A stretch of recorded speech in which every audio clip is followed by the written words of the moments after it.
Oh my God, is this working? I think it is. One person liked it.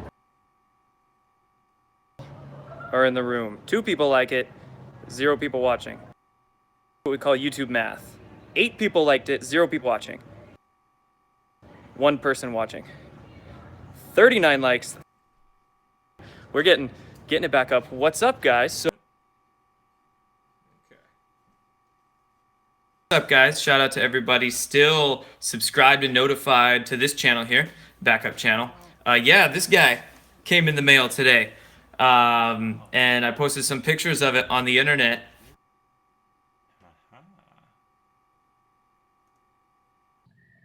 I'm a part of Katie Groves. I guess my name really is Katie Groves now. But my name wasn't always Katie. I used to be a serial number. I used to be only referred to as a string of letters and numbers. Friday show. It's going to be good. You think this is rocking. By then we'll have finished all this stuff and you're going to be going, oh my God, what's next? Then we bring on Field. That's where we're going. That's right. So with the last couple minutes to point out, this is something that is not going to stop. This is an ongoing thing. You need to be aware of it. Welcome to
this foundation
People with no car dealership because they went out of business. where like the majority of grown men do not have full-time jobs, where 30% of them are daily taking some kind of painkiller on disability. It's actually a disaster. It's like free fall culturally. And there are a lot of reasons for that, and I'm not sure I understand. I'm not an intellectual. I'm a talk show host, so I don't fully understand everything that's going on. But I know disaster when I see it, and no one seems to even acknowledge it. It's like, what? Like, what's what you were saying before we went on the air? You said take your camera crew up and drive around parts of the valley that, like, I grew up knowing, right, because I'm from here. And I think of them as sort of stable, normal, middle-class places. Multiracial, by the way. It's not a race thing. It's just like normal people live there, and now they're covered in graffiti and filth and gangs. People don't understand the extent to which huge parts of the country have slipped into something really ugly in third world. They don't even know. And that is what drives me freaking crazy. Well, so for me, I'm an atheist and I don't have much education, formal education. And, I kind of tell people, well, I'm allowed to weigh in with my opinions because I've never really read anyone else's opinions. My thoughts are not polluted with other people's ideas. It sounds somewhere between it sounds pompous and it sounds arrogant, pompous, and ill-informed simultaneously. But I really do mean that I was allowed to sit around and form my own thoughts. I didn't get indoctrinated into any side. I'm not a fan of anyone's literature. I did not hear this professor lecture on this subject endlessly. I have no education. I went to North Hollywood High. I was a ceramics major. I didn't take algebra. I never took the SATs. I was warehouse. I never learned to read or write. I got out of that. I worked carpet cleaning. I worked construction. There was no indoctrination. I was free just to sit and watch. Yes. And absorb and observe. But I didn't. I'm not coming at it from any angle because I have no alma mater. I have no team to represent. So you really are the proverbial guy from Mars who just showed up and assessed it on its own terms. Well, in a way, like when you say, like, well, what if a guy just came down from outer space? Yeah. What do you think? Yes, I come from a family that imparted nothing. We didn't put an emphasis on anything. We were not churchgoers. We were not Jehovah's Witnesses. There was no indoctrination, anything. If anything, there was probably a little left-leaning kind of 70s SoCal hippie vibe that I kind of quickly sussed out as mostly bullshit. Well, sorry, not mostly bullshit. All bullshit. Like everything my mom predicted, none of it ever came true. I lived like that, too. It's so funny. And it's funny. I always think about it, like all the warnings about sitting too close to the TV set and the microwaves and white bread killing you and all the things all the pollution, all the everything, all the doom and gloom and how we're going to be living underground by the year 2000 and blah, blah, blah. They got it all wrong. And the one thing they missed was the sun being harmful. They would tell us exactly. People use tinfoil in the backyard. It was like but to get so they could tan their jowls. It was the underside of the jowl. Yes. Like it was like, don't get. My mom was like, don't use a pillow; it'll screw up your spine. But all summer long, shirt off, cut off jeans, out in the front yard for 11 hours running through the sprinklers. There was no put on a T-shirt or get some pad on your shoulders. Now I know why, as I think about it. The man didn't make the sun. The sun was the sun's on our side. Yes. In other words, like they're not Procter & Gamble. They're not making white bread and white flour, and white rice and white this and white. Everything was white. Like it couldn't be anything white. Brown rice, Of course. Have brown sugar, no problem. White sugar, so it was that. And the sun, no problem. So the one thing that turned out to be harmful was the sun, and that's the one thing they never brought up. No one ever said that. Is so funny. I mean, I really grew up in the same world you did because that's exactly right. And it was a world governed by its neuroses primarily. Like they were afraid. I had a cousin run away from home and live with us when I was a kid. She lived in Truckee, California, up near Tahoe, and she got fight with parents 16 moved in with us. And the first thing she did, whenever she'd come to breakfast, she'd duck under the microwave. And we're like, what are you doing? And she's like, oh, it's emitting rays that are going to distort my DNA. Right.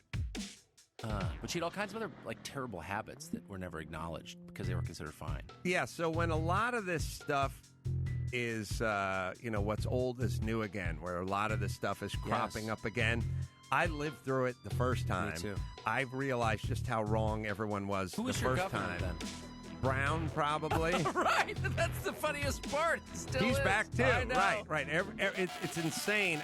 Chris, you can find out when Brown governed. He certainly was the governor in like 75 and now back again. So it is weird, this full cycle sort of revisiting the past, and we're, Governor Moonbeam is right back with us again. So I had a family that had no preconceived notions of anything. Nobody ever pulled me aside and said, don't trust Jews or black. Nobody ever said, focus on this, and this is how you make your bones, or the people with the money. I never had any discussion. There was literally no discussion. I was just free reign. And we didn't have any money, and it's also, he was 75 to 83, perfect, and now 2011 to present. I did catch little glimpses. My mom was on welfare and food stamps and hated the government, and I started sort of sussing out the folks that were relying on the government actually hated the government. We lived in a house that was my grandmother's second house that she was supposed to rent out, but my mom was sort of a mess, so we got to flop there. And it started to dawn on me that the people my mother hates the most are her mom, who provide a house, exactly, and the government, who provide the cheese. Yeah. So there's two people on this planet, or two entities, that are actually keeping us alive, and those are the only two people you hate. Of course. She didn't hate Menachem Begin.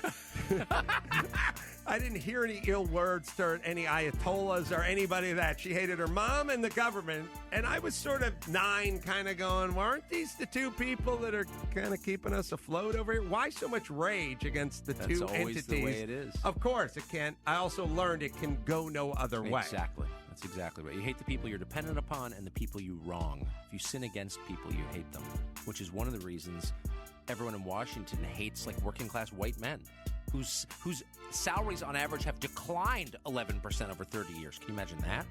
They're the people whose life expectancy is shrinking, and yet they've got all the privilege. We hate them. They're the problem. Really?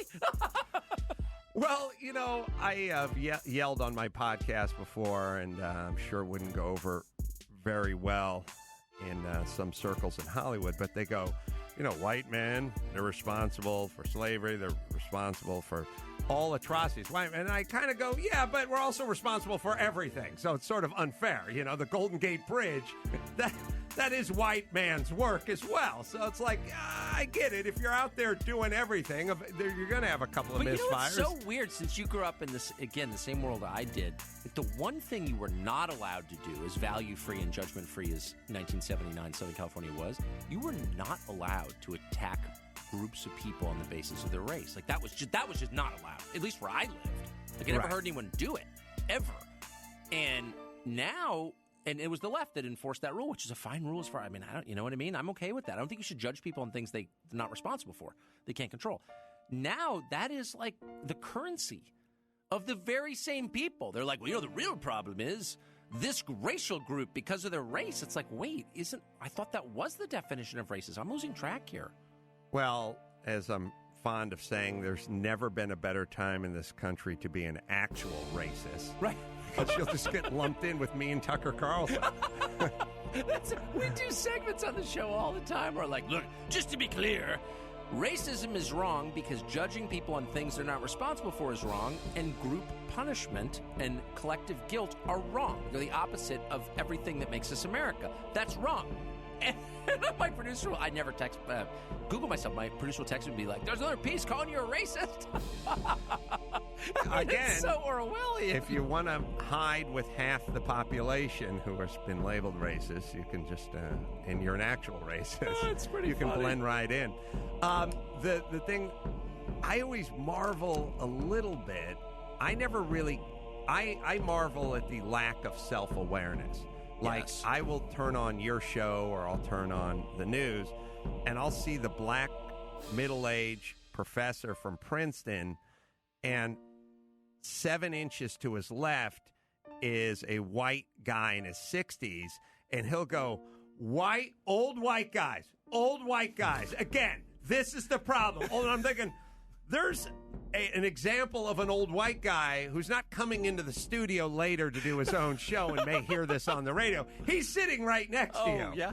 I mean, I've made a few fat guy jokes and beyond, but I rarely do it with a obese person sitting next to me. The best is when the old white guy himself does He's it. nodding. Right, or he's says, nodding. the problem is, and you really get the feeling what he's really saying is, eat me last. Right. You know what I mean? When the revolution comes, just remember, we welcome our new insect overlords and look forward to toiling in their sugar caves. I mean, that's what they're really saying. Love The Simpsons. And it all, and once in a while, my wife, who's very Italian and very much in love with her son, who you'll probably be meeting later on today because she's pulling him out of school to meet you. How He's a old is big he? fan. He's 12. Oh, good for him. He, every once in a while she turns to me and goes, we have a white male son who's going to be a white old guy one day, God willing. This campaign of going after this, especially when you have children, neighbors, a parent, half the people that are railing against old white men being evil have a dad who's old and white. It seems like a bizarre strategy for me. It also seems a little insincere because if you really think that's the problem, are you really voicing it the way you're voicing it? Or are you just trying to get a little...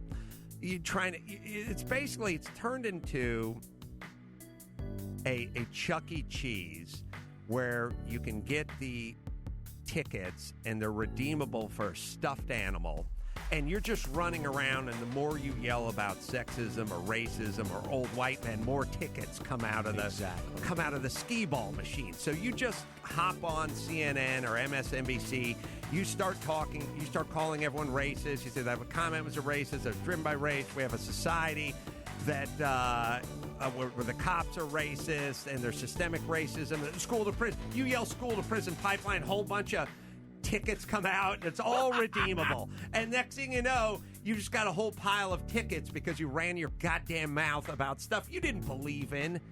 You don't think is true. There's no way they think that's the society we live in. Whatever fad is current, they're fully on board with it. You got to wonder, though, if there are long-term implications of this one. I mean, it does kind of make people hate each other if you keep talking. This is why we didn't used to talk this way, because the stakes are just too high. Well, it is.